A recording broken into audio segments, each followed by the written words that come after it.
नमस्कार। आइए सुनते हैं मुंशी प्रेमचंद जी की लिखी कहानी यह भी नशा वह भी नशा।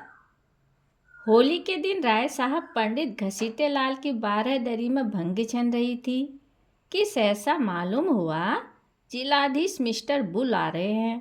बुल साहब बहुत ही मिलनसार आदमी थे और अभी हाल ही में विलायत से आए थे।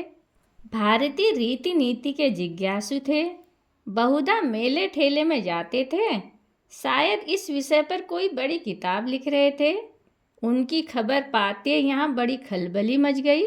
सब के सब नंग धिड़ंग मुसलचंद बने भंग छान रहे थे। कौन जानता था कि इस वक्त साहब आएंगे। फुट से भागे, कोई ऊपर जा छिपा, कोई घर में भागा, पर बेचारे राय साहब जहाँ के तहाँ निश्चल बैठे रह गए।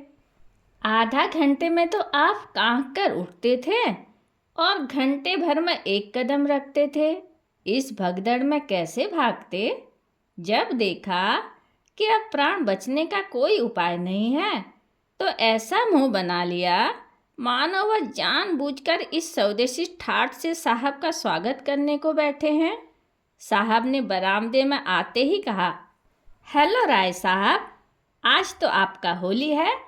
राय साहब ने हाथ बांध कर कहा, हाँ साहब, होली है। बुल, खूब लाल रंग खेलता है। राय साहब, हाँ सरकार, आज के दिन की यही बहार है। साहब ने पिचकारी उठा ली। सामने मटके में गुलाल रखा हुआ था। बुल ने पिचकारी भरकर पंडित जी के मुंह पर छोड़ दी तो पंडित जी नहीं उठे। धन्य भाग, कैसे यह सौभाग्य प्राप्त हो सकता है। वाह रे हाकिम, इसे प्रजावत्सल कहते हैं। आह, इस वक्त सेठ जोखन राम होते तो दिखा देता कि यहाँ जिला में अफसर कितनी कृपा करते हैं। बताएं आकर कि उन पर किसी गोरे ने भी पिचकारी छोड़ी है। जिलाधीश का कहना ही क्या, यह पूर्व तपस्या का फल है और कुछ नहीं। कोई पहले 1 सहस्र वर्ष तक तपस्या करे तब यह परम पद पा सकता है। हाथ जोड़कर बोले, धर्मावतार, आज जीवन सफल हो गया। जब सरकार ने होली खेली है तो मुझे भी हुक्म मिले कि अपने हृदय की अभिलाषा पूरी कर लूं। यह कहकर राय साहब ने गुलाल का एक टीका साहब के माथे पर लगा दिया। बुल, इस बड़े बर्तन में क्या रखा है राय साहब? राय साहब, सरकार, यह भंग है, बहुत विधि पूर्वक बनाई गई है हुजूर। बुल, इसको पीने से क्या होगा? राय साहब, हुजूर की आंखें खुल जाएंगी, बड़ी विलक्षण वस्तु है सरकार। बुल, हम भी पिएगा। राय साहब को जान पड़ा मानो स्वर्ग के द्वार खुल गए हैं और वो पुष्पक विमान में बैठे ऊपर उड़े चले जा रहे हैं। गिलास तो साहब को देना उचित न था, पर कुल्हड़ में देते संकोच होता था। आखिर बहुत ऊंच नीच सोचकर गिलास में भंग उड़ेली और साहब को दी। साहब पी गए। मारे सुगंध के चित्त प्रसन्न हो गया। दूसरे दिन राय साहब इस मुलाकात का जवाब देने चले। प्रातःकाल ज्योतिष से मुहूर्त पूछा। पहर रात गए शायद बनती थी, अतएव दिन भर खूब तैयारियां की। ठीक समय पर चले। साहब उस समय भोजन कर रहे थे। खबर पाते ही सलाम दिया। राय साहब अंदर गए तो शराब के दुर्गंध से नाक फटने लगी।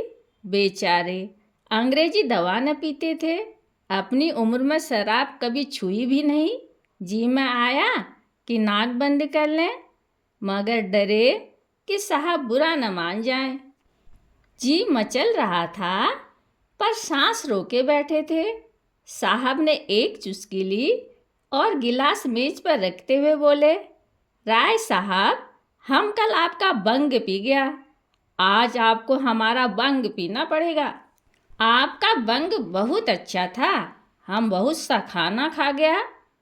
राय साहब, हुजूर, हम लोग मदिरा हाथ से भी नहीं छूते।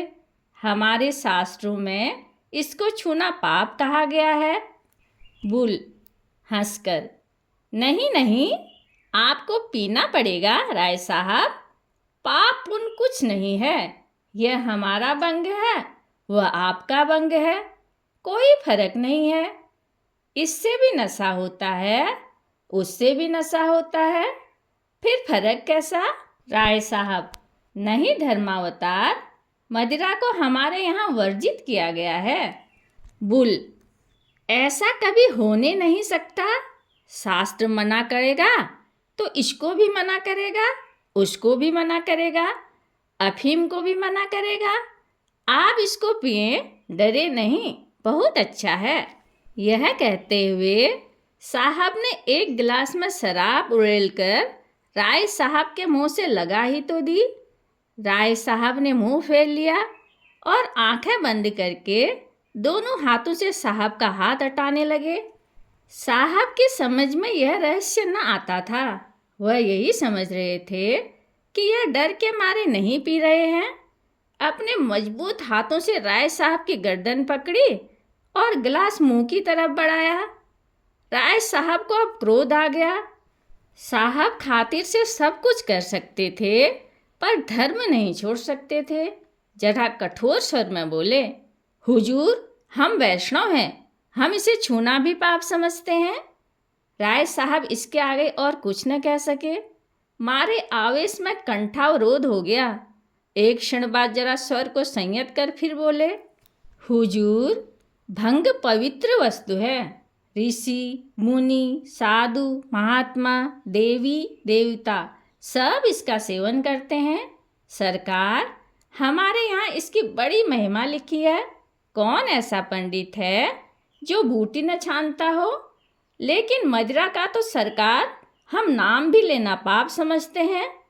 बुल ने गिलास हटा लिया और कुर्सी पर बैठकर बोला, तुम पागल का माफिक बात करता है। धर्म का किताब बंग और शराब दोनों को ही बुरा कहता है। तुम उसको ठीक नहीं समझता।